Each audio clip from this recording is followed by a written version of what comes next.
Welcome to Talk Cosmos, the show where Sue Minahan and her panel of guests bring you insightful conversations to awaken consciousness for soul growth. Come journey with us through astrology's energetic cycles and get ready to understand your path in the cosmic roots of the stars.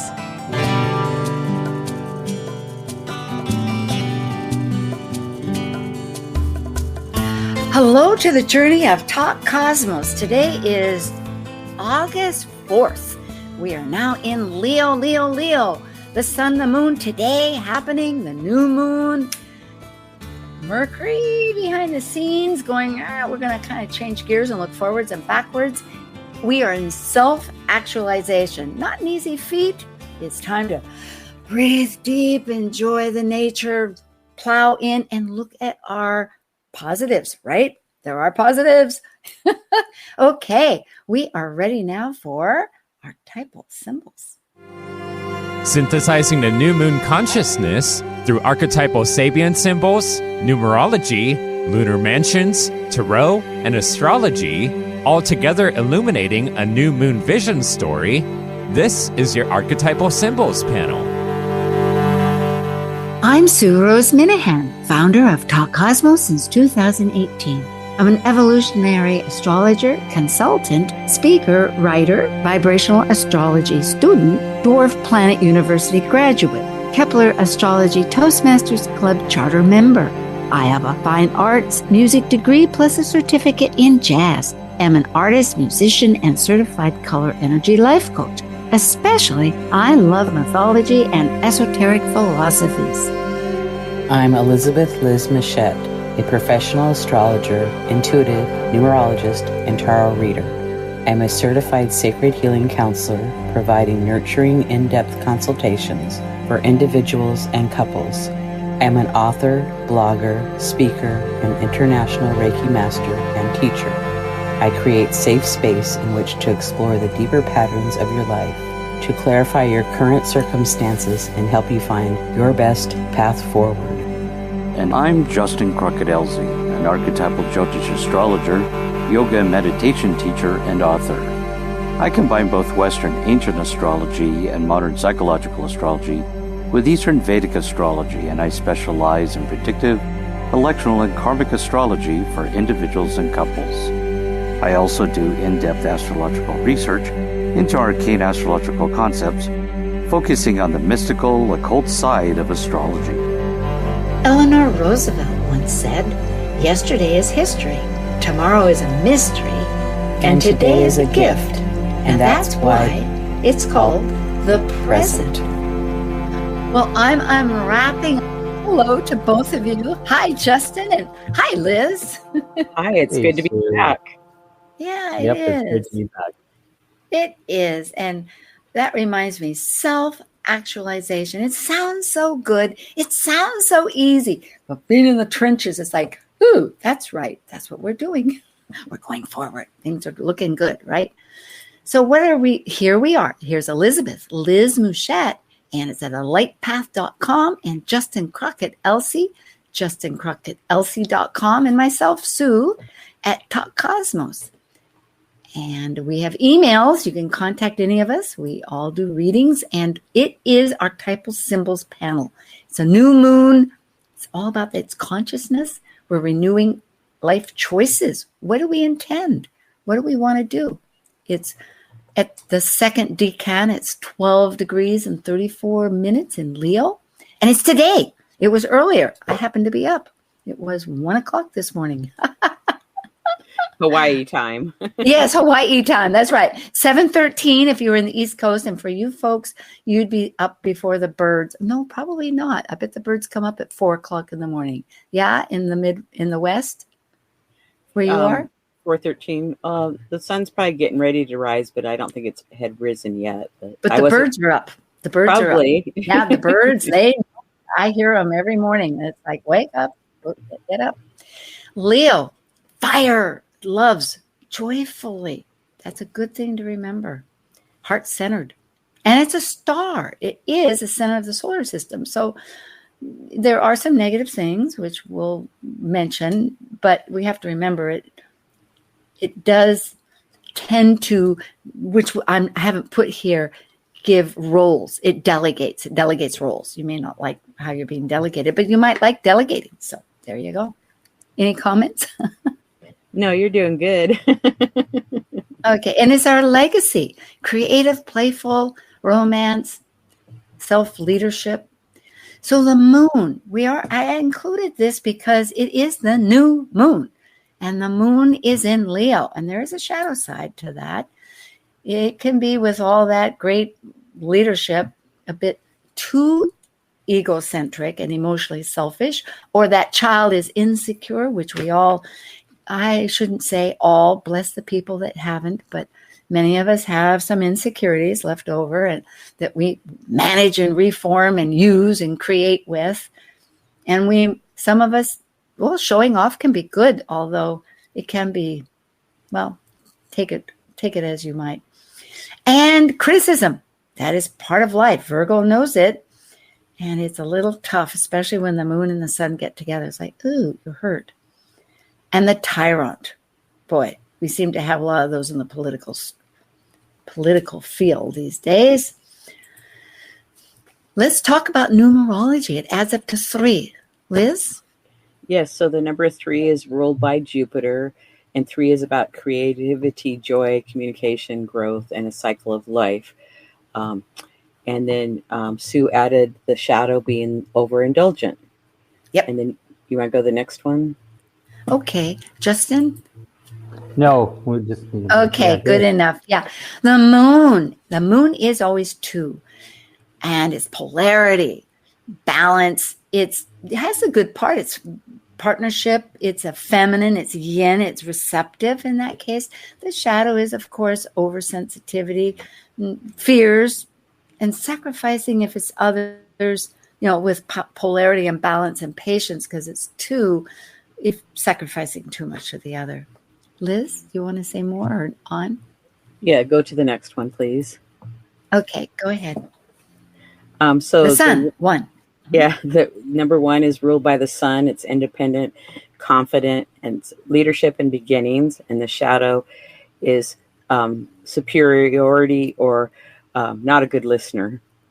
Yeah, so for 3, you think of the trilogy, it's really a focus of heart, especially in Leo. It's our self of the moon, the inner self, the sun of our ego self, and then that sense of putting it all together and listening. I guess listening is important, yes.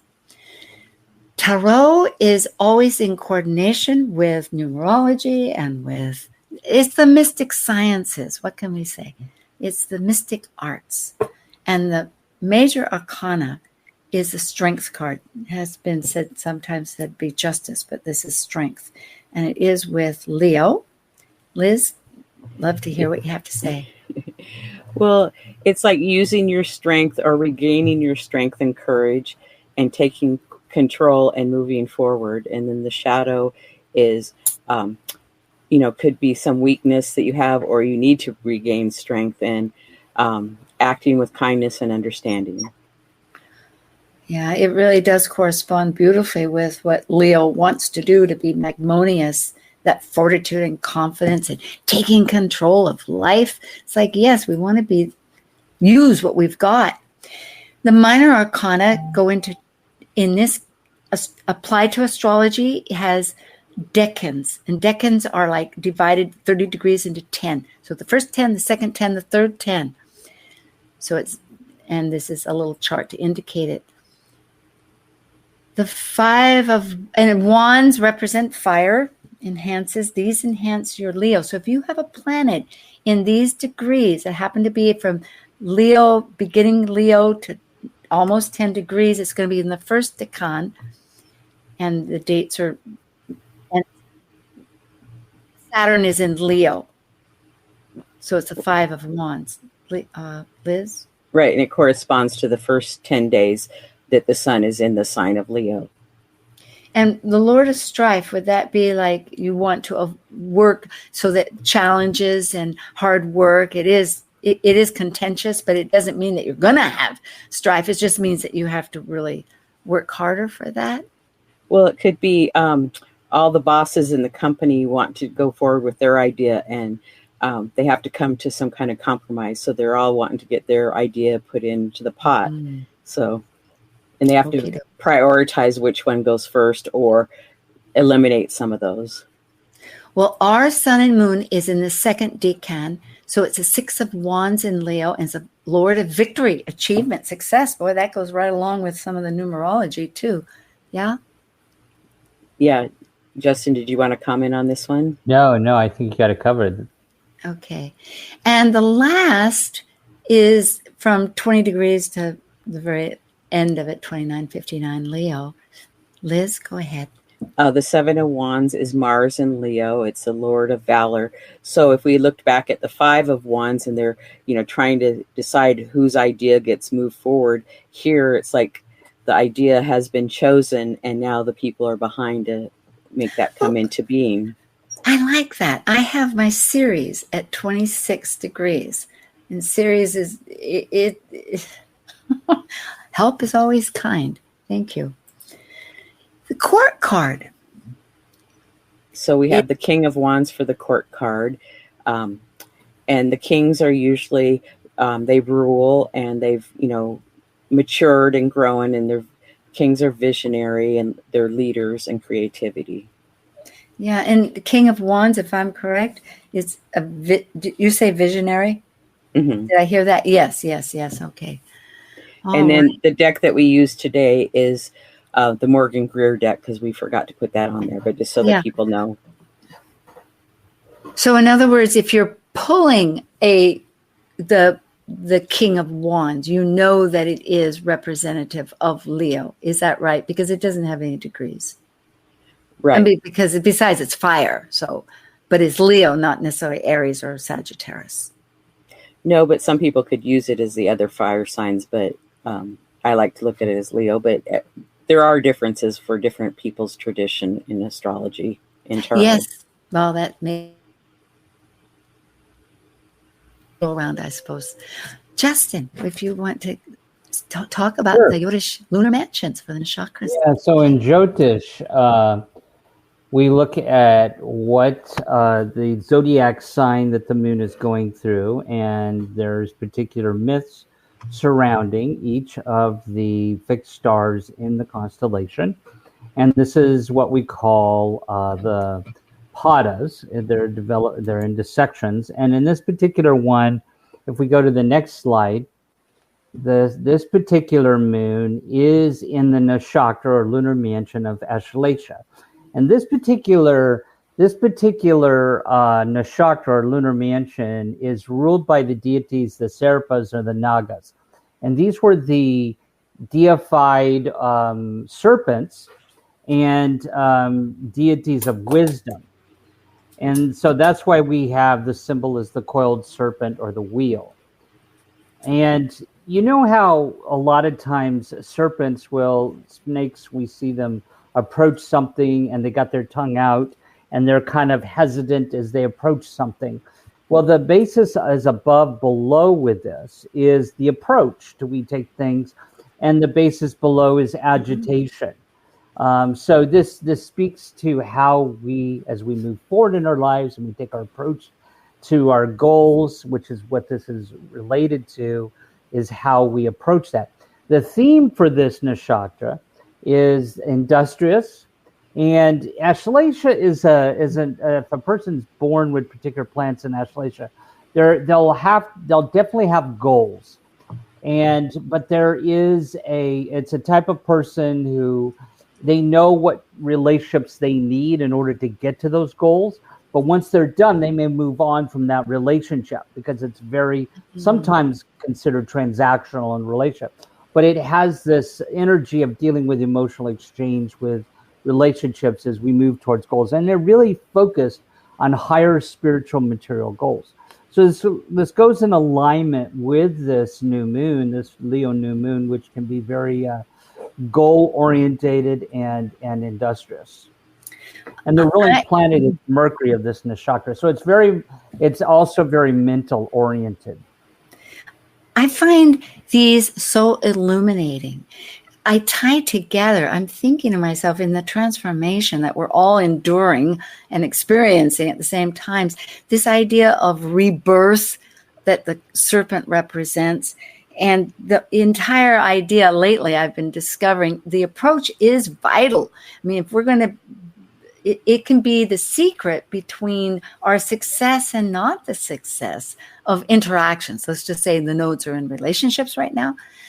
I find it really inspiring to hear you. I hope because if we haven't something that's bothering us, maybe to begin working on something, it may be triggering something. It's how we, I hope I'm expressing this right, but how we might reconsider a constructive way of working with that, so that the approach is building instead of tearing it down. Although sometimes I guess things need to be torn down. But last thought as I ramble, and I'm not trying to ramble, is it really reminds me of Scorpio too. All the water. You know, when you say Pisces of the above and the exchange of relationships, when it's finished, it's over. That's so Scorpion, because the resources are finished. It's like, hey, I need new resources. Do you think? Yeah. Maybe? Okay, well, you're generous. Here, a little tiny bit of mythology. The sun was in ancient Greece, Helios and Apollo. They were conflated together. However, they're really distinctly different. Helios was a Titan god, which is before the Olympians. That's after the primordial ones, when there was Sky and Gaia. And the sun, Helios drove a chariot across the sky every day. It brought light to the world. And later, Apollo became enlightenment. And there's more to Apollo, but it's more of a conceptual idea than this physicality of Helios going across. And again, it all relates back, because essentially the light at that time meant meaningfulness, growth, renewal.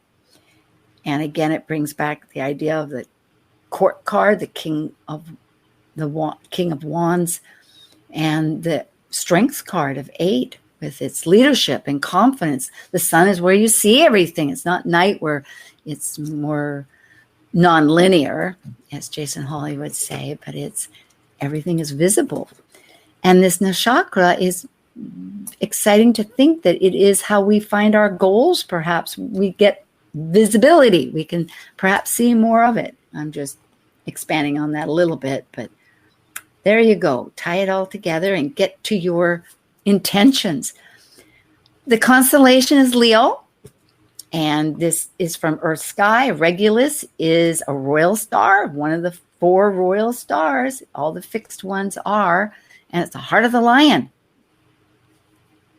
And at the new moon, the sky is dark, so it's easier to observe the stars in the sky. Oh, good. And Cancer was the dimmest, so it was difficult to see. I noticed that. And we cover Sabian symbols, and we have a narrative story. It's going to be from the past, the present, what the actual Sabian is, and then going ahead. It's an evolving focus. These are from 1925 with spiritualist medium Elsie Wheeler and the astrologer Mark Edmund Jones. We use the chart of the United States at the eastern point in Washington, D.C. to illustrate the concepts and influences for the national country. And we are involved in a very serious political race this year. So we find that this is a very useful chart to use. And it's also applicable to Canada, because their capital is also on the East Coast. The ascendant is in Leo, 23 degrees. The MC is 17 degrees. Taurus are both fixed, and the sun and moon is 12 degrees, but it's in the 12th house. Shall we go on? So we're going to do the Sabian symbols 4 for each, and it'll be one after.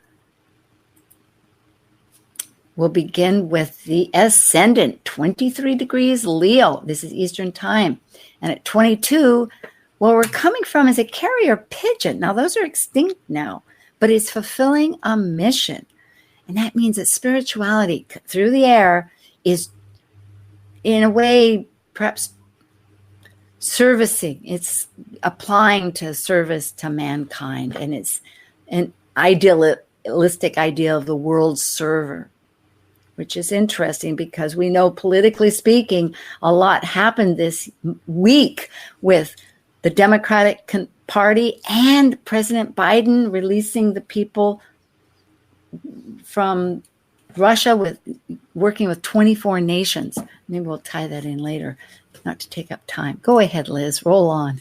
Okay, the present. In a circus, the bareback rider displays her dangerous skills, the audacity and perseverance required to control and play with the powerful energies of the vital realm in human existence, virtuosity. And Sabian, the Sabian symbol of Leo 24 degrees is totally concentrated upon inner spiritual attainment. A man is sitting in a state of complete neglect of bodily appearance and cleanliness. And the keynote here is an interior focalization of energy and consciousness at the expense of all forms of outward activity and care. And so we have a concept here of total concentration. Do you want to do the next one too? Sure. And where we're working towards, besides the 24 and the 25, working towards those as a large camel, is seen crossing a vast and forbidding desert. The keynote there is self-sufficiency in the face of a long and exhausting adventure. The key word here is this need for total independence from our surroundings and utter self-reliance. Then at the MC, which is, of course, before the 10th house of our social interactions, it's in Taurus, sign of survival and self-reliance. And the past is at 16 degrees Taurus. It's an old teacher who fails to interest his pupils in traditional knowledge. In the keynotes, what past knowledge is inadequate in the time of crisis, which is a failing, really. And perhaps it's also just part of the turning of events. There is no past that really works. And the principle of creative frustration. Liz? In the present, Taurus 17, a symbolic battle between swords and torches. Refusing to depend upon the past, the seeker turns warrior, fighting anew in the eternal great war. Now is a polarization of values. It's interesting. We've had this again and again. It seems this is a theme coming back and back. So, from however many we've been doing this with the Sabians. Go ahead, Justin, if you would. So the Taurus 18 degrees is a woman airing an old bag through an open window of her room. The keynote here is the cleansing of ego consciousness, and the concept is purification. And go on. And then Taurus 19, a new continent rising out of the ocean. The keynote here is the surge of new potentiality after a crisis. And so what we're looking at here is space and spontaneity. Well, there's hope on the horizon, yes? Again, now centering into what's universal around the world is 12 degrees Leo, sun and moon. And we'll begin from 11 up to 14. So where it's coming from out of the past is at 11 degrees Leo, children play on a swing, hanging from the branches of a huge oak tree. And the keynotes, once again, going back to tradition, the power of tradition, it shelters the beginnings, the very start of individual self-expression. It is how we begin. We emulate other people. It's how we begin with things. The key word, the spontaneous activity of the innocent mind. Spontaneity, I'm noticing too, is one of the key words going on and on. Go ahead, Liz. The present, 12 Leo, an evening party of adults on a lawn illuminated by fancy lanterns. Group relaxation in fashionable surroundings as an escape from work routine. Sophistication.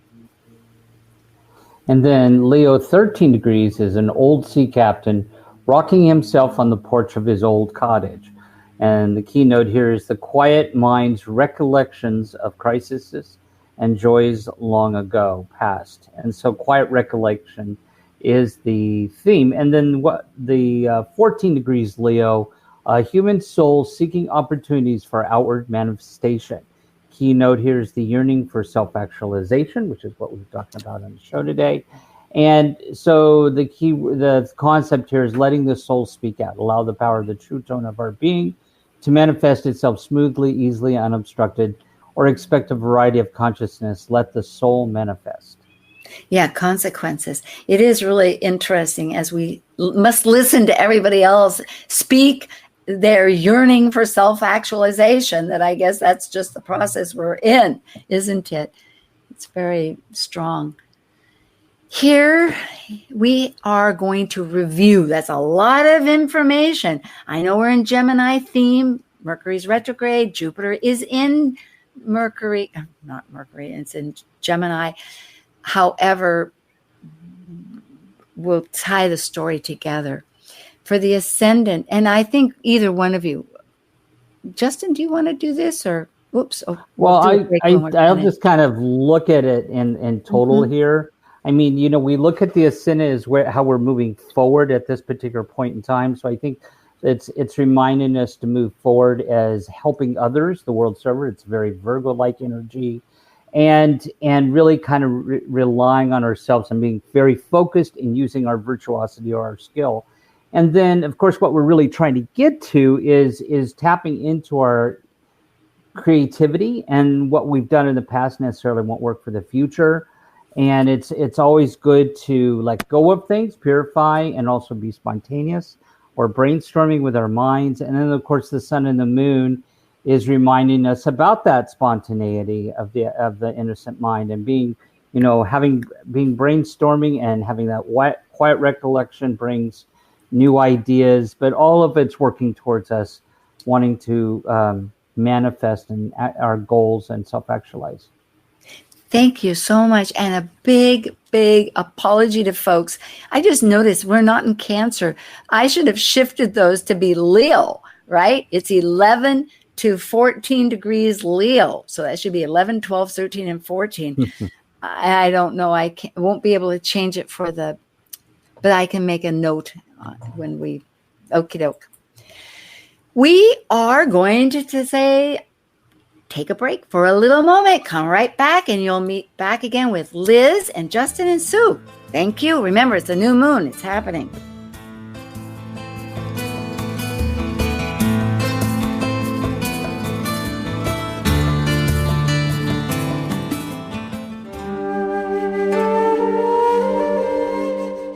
While we take a break from this week's edition of Talk Cosmos, let's take a look at this cycle's archetype. We are currently in the Yang period of Leo, ruled by the solar sun. Having departed from a cycle based on the internal process of emotional attachments requiring security and safety, the energy of Leo externally manifests our legacy through children and artistic creations. As a fixed Yang fire sign that desires to ignite actualization, Leo the lion takes the risk to generously exhibit love and welcome all to share their stage with joyous pleasure for living life. This is Martha Norwalk, every Sunday morning beginning at 9 a.m. Thanks in part to Jude Ponton at the Whispering Dragon Center in Seattle, we cover the world of animals. This week, August 11th, it's Best Neuroenergetic Balancing, Rasmussen Reset, and Energy Code Sunday. Dr. Nels Rasmussen and Linda Rasmussen will take phone calls and do free remote treatments for you or your animal friends. They can help with emotional, behavioral, or physical issues. So hope you can join us for Martha Norwalk's Animal World, Sunday morning, 9 a.m. to noon, right here on Alternative Talk, AM 1150.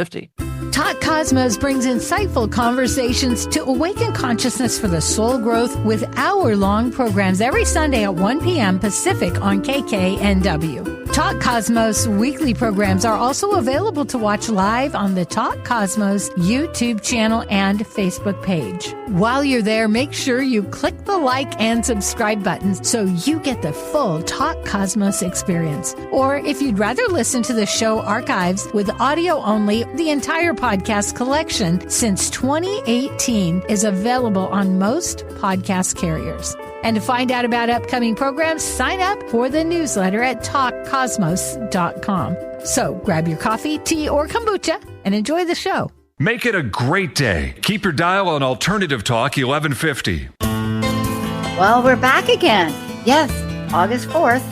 And again, just to remind you quickly, Elizabeth Muschett is at alightpath.com, and you can email her at liz@alightpath.com. Justin, you can email him at justin.elzie, that's ELZIE, @gmail.com. We have more podcast listeners. We have to remember those, dear souls.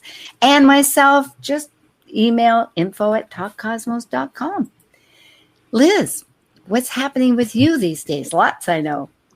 Well, I have a YouTube channel and it's growing, and Justin's on with me for 3 episodes. We do the full moon forecast, an astrology monthly forecast, and we started a Chiron asteroid series on Chiron retrograde.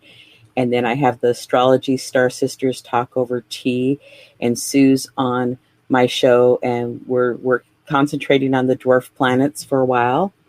And then Madame Simon is on my show, and Joy Vernon and Marcia Bouchard. I have an upcoming one, and I haven't scheduled it yet, so I'll get that on there. And I also have a newsletter that I put out every week, so love to have you join it. Busy, busy, busy. It's wonderful. Very exciting.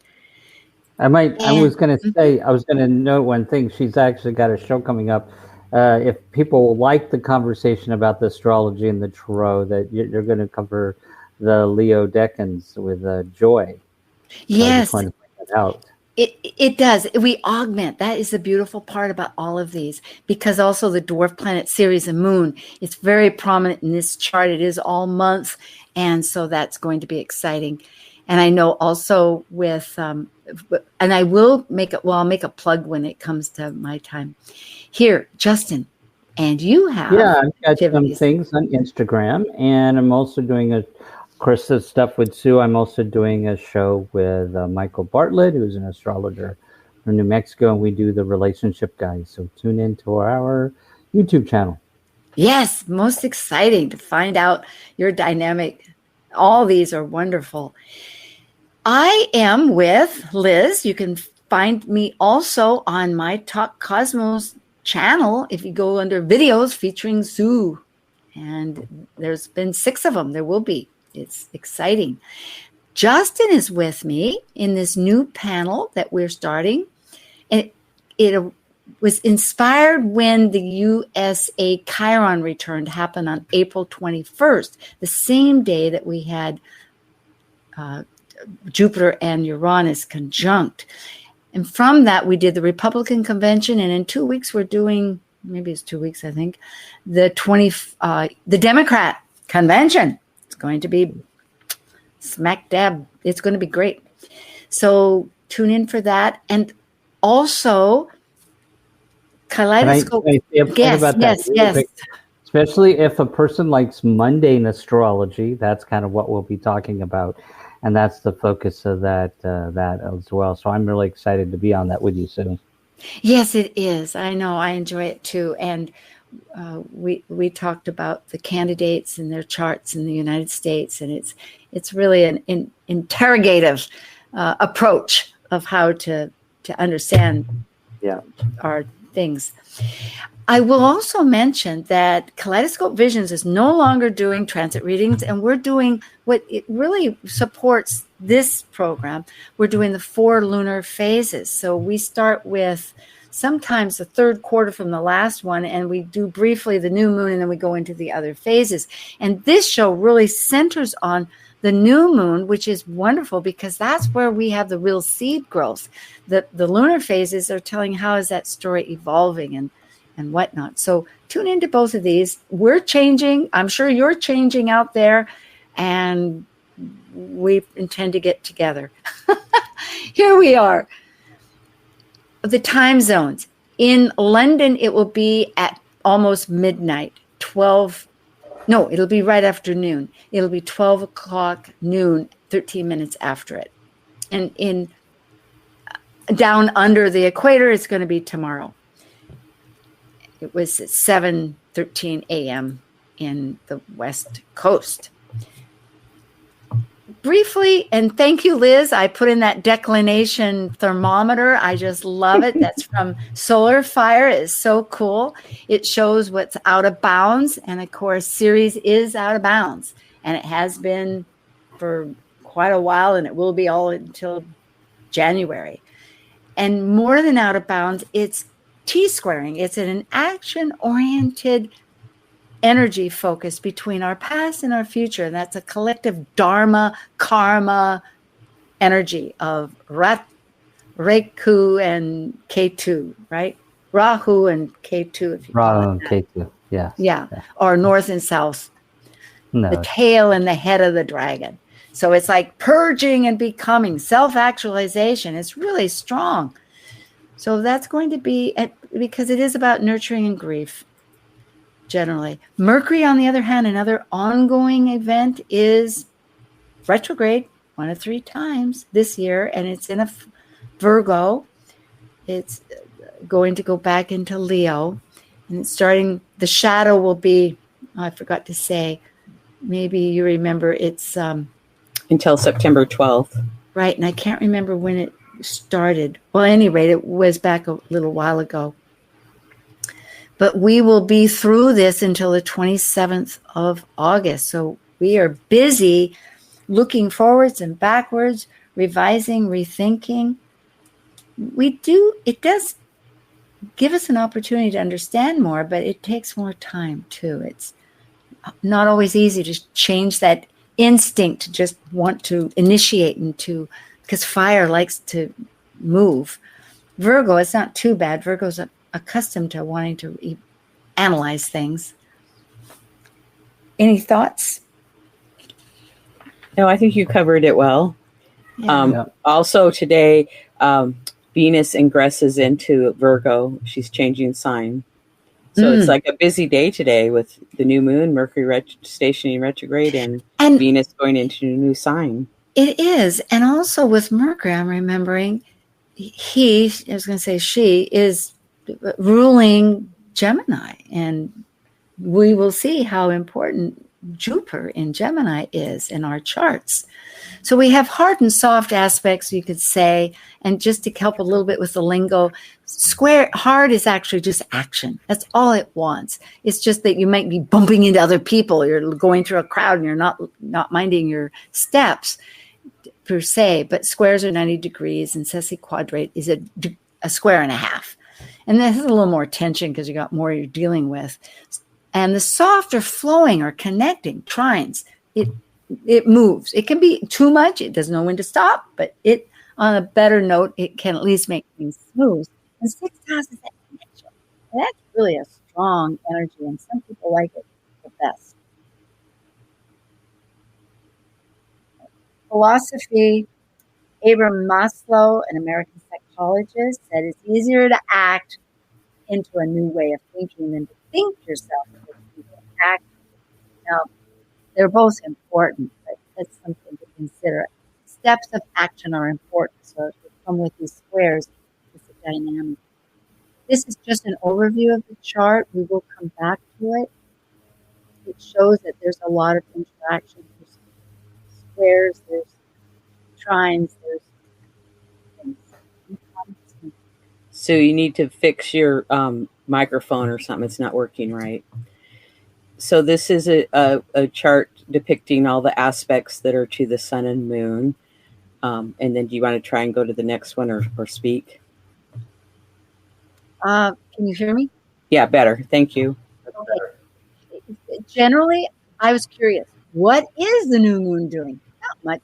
It really isn't. Although it is in its leadership of the sun, as we saw through the tarot and through the nakshatra and through the the numerology and even the mythology of it.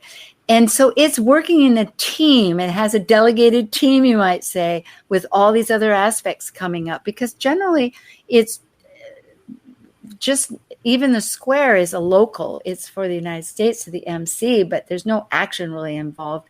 Although it does have a sesquiquadrate to Neptune, and that's pretty important too. I think maybe I'll mention it now because Justin, you brought up the idea, which is very important. All planets have nodes, meeting points of their intersection between their orbit and the sun's orbit.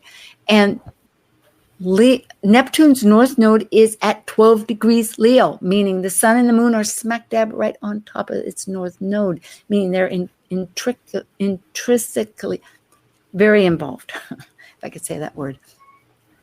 Yeah, well, this is a new moon that's on the Neptune north node, and Neptune represents the collective.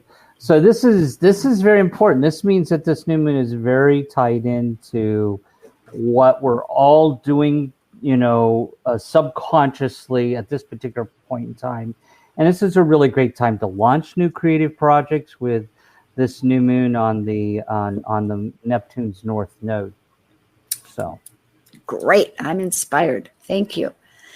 Sorry about this StreamYard, and I didn't realize with the white out, but we actually have we have 2 T-squares here. And as you can see, there's an angle of 90 degrees, and that is the apex to an opposition as it toggles. So we have Ceres with Pholus that is squaring our relationship axis of Libra and Aries, ourself, our actions as we're doing it, and our relationships with others, and in turn, our relationship with ourselves. Justin and Liz, let's hear a little bit about your thoughts too on this dynamic. Go ahead. Well, and relationships have certainly been changing, and it's like, to me, I would just say it's an opportunity to reevaluate and work on relationships if they need some work. And they are. We see. Go ahead, Justin. Yeah. No, I just going to say I agree with that. And and anytime we look at a square, I love how Liz always describes it as it's asking us to take action. And so with the nodes, squaring Ceres and Pholus here, it is actually asking us to evaluate or take some action when it relates to the structure and underlying what we're doing with our relationships. And then the second one, I don't know if you spoke to that one, Liz. Not yet. Go ahead. Okay.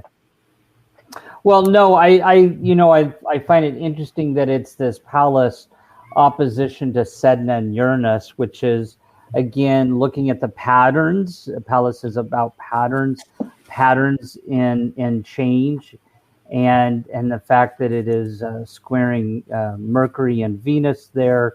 Again, how we're communicating, that's going to be a little bit more important now since Mercury is retrograding. So it's just something to think about. Well, it is. There's changes, and there's change in our strategies, looking at all of this and how we nurture. When you look at the United States here, we have such a reconsideration of focuses on a political basis, and it's also personal, our personal importance of really how are we nurturing ourselves, and to take into account that yes, that we have some personal aspects here with Venus and Mercury, but life around us, there's others, it's affecting us, and we need to coordinate that into a whole way of claiming our nurturing.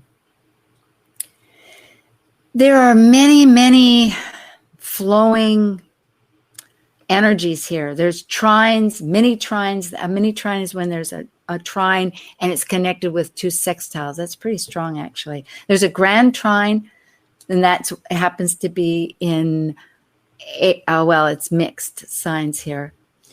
But it's making a kite.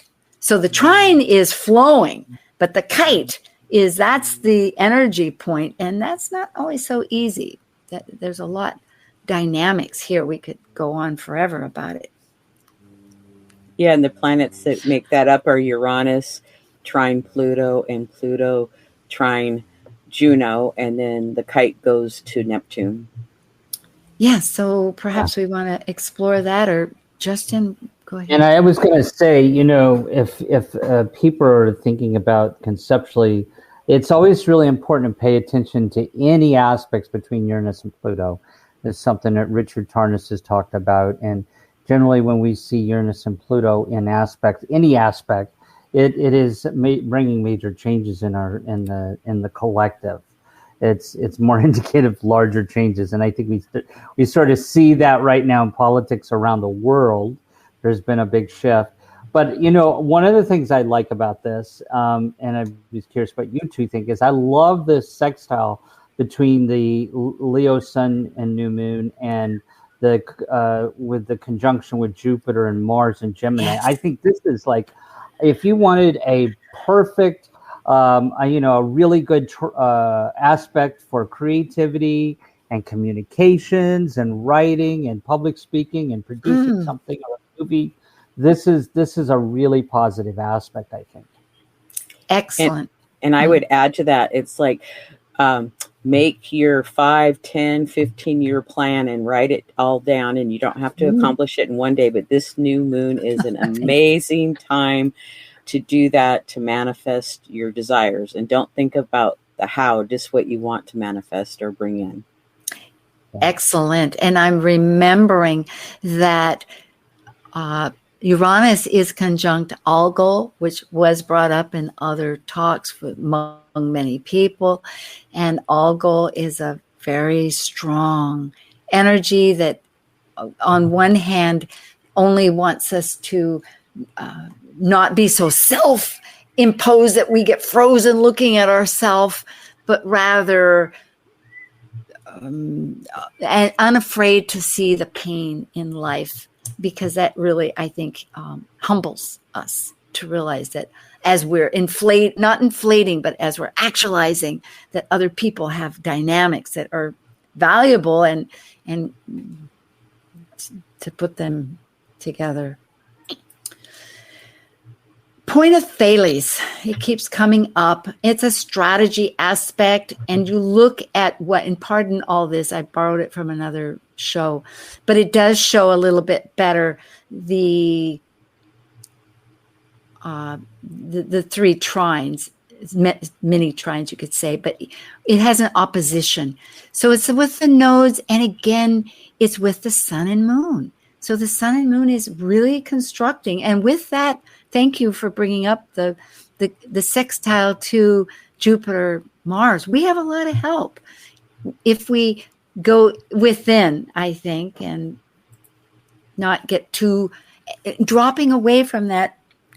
I always want to remind us about the Libra that thinks externally. Other people have their ideas, but keep it in perspective. Remember your own so that you don't get lost in the mix as you're progressing. 2 yods. Go ahead, Liz. Okay, well, we actually have 3, but we didn't mark one. But so we have Uranus sextile to Pluto, and it points to Venus. So that's 1 yod. And then the other one is Juno and Pallas Athena, and it points to Chiron and Eris. Right. Well, the one, thinking of it as the apex, Venus stand out, and which also has all its energies. And then you have Chiron and Eris. That's a standout. Those are what are trying to juggle this sextile between those other energies. Exactly. And, Venus and Leo, it's like stand up and be seen, like you said. And then that Chiron Eris is like teach something that you know or share it with people. It's a perfect antidote with Ceres, to use those wounds to go nurturing. Do you have a thought there, Justin? Well, yeah, the one that's with Eris and Chiron, I think it's because Eris is about discord, and it's asking us to, because Juno represents relationships, and Pallas is about patterns. I think it's a good time for healing and looking at if a person's listening to the show today and is having some discord in a relationship, this is a good positive thing for this good time to evaluate the pattern of how maybe this is not the only relationship they've had discord with. Maybe it's others. So there's this, I think Eris and Chiron are really informing us there with Juno and Pallas.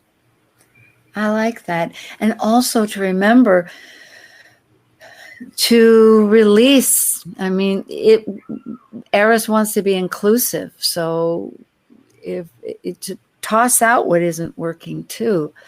And as you say, with yourself, to remember that maybe the buck stops with yourself if it's a personal issue. I mean, if it's happening to yourself, that these situations are like being repeated.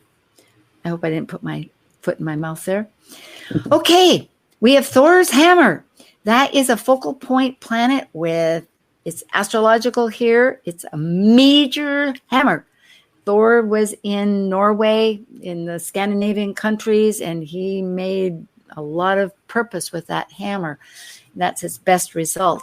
But it's major action because a sesquiquadrate is 135 degrees. That's a square and a half, and it's heading right to that apex. And between those two planets is another square. Heavy duty. Go ahead, Liz. Okay. So we have Pholus and Ceres square the north node, and they are both sesquiquadrate to Vesta. And then the other square is between Pallas Athena and the ascendant, and it points their sesquiquadrate to the north node. So the north node is involved in both of these. So Vesta is our home and hearth, and Pallas is strategy and wisdom, and Ceres is grief and nurturing. So there can be some adjustments happening on all these fronts that need attention for us all to move forward, because that north node is about moving forward. And so, Aries being about the self, it's like, are you nurturing yourself? Are you sacrificing yourself? Which one are you doing? How are you leading? And I want to jump in and say that in vibrational astrology, they have their own way of looking at things. And I'm seeing that this is what there's a lot, actually, there's a 45 degrees between Pallas and Ceres and Pholus there. That's like a half square. And in other words, if you look at it, there's like this trapezoid. And so essentially, and this is just quickly looking at it, all these planets are like in one mix. It's strong. Justin, we only have a few minutes, and I want to. Well, and I think if we want to talk about the concept of Thor's hammer, it's really about, Thor's hammer was a weapon. It's a hammer, right? Hitting something, right? And breaking through something. And I think this can have some meaning if we want to think about the concept of Thor's hammer, that it was helping him to accomplish something. And we can look at it, a hammer as wanting to nail or to break through something. So I like the word breakthrough here, in that this is informing us areas where we can break through. And really, it's giving us the power to break through. Like a coconut. Remember as a kid, you had to get a hammer, you put it in a bag and you smash that baby. Sorry. And then you could, eat all the good coconut inside. I'm in Hawaii. We got coconuts. All right. So this is the whole picture again. And I will also mention that Rainier Maria Rilke, if I'm saying that right, and he had about 8 names, actually. They condensed it down to these 3. Is an Austrian poet and novelist, very important in the German language. The only journey is a journey within. So going back here, what a journey. We are really in a dynamic time. That's very true. And the other Thor's hammer is between Haumea and Pluto is a square, and the sesquiquadrate to Mars and Jupiter. Mars and Jupiter have been very active in this new moon chart. So the creativity, it's like the more creativity you can bring into your life and enjoy and move forward. Absolutely. Right there, it's already in that like Justin, you were bringing up about moon and the new moon being sextile to it. So it is really a matter of doing what you said, Liz, getting a paper, whether it takes a few days, and jotting down the big picture. Jupiter likes the big picture, right? Yes. Yeah. And think of the future. Yeah.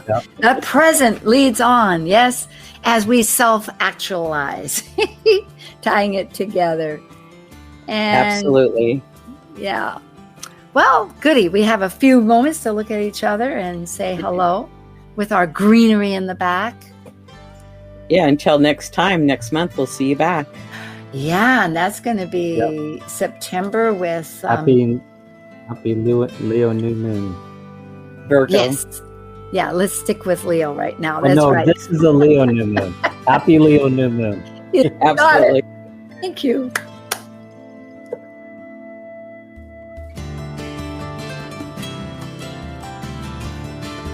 Thank you for joining an insightful conversation on Talk Cosmos, the show where Sue Minahan and her panel of guests awaken consciousness by connecting soul growth patterns with astrology's energetic cycles. Be sure to tune in next Sunday, 1 p.m. Pacific Time, to continue your journey through the roots of the cosmic pathway.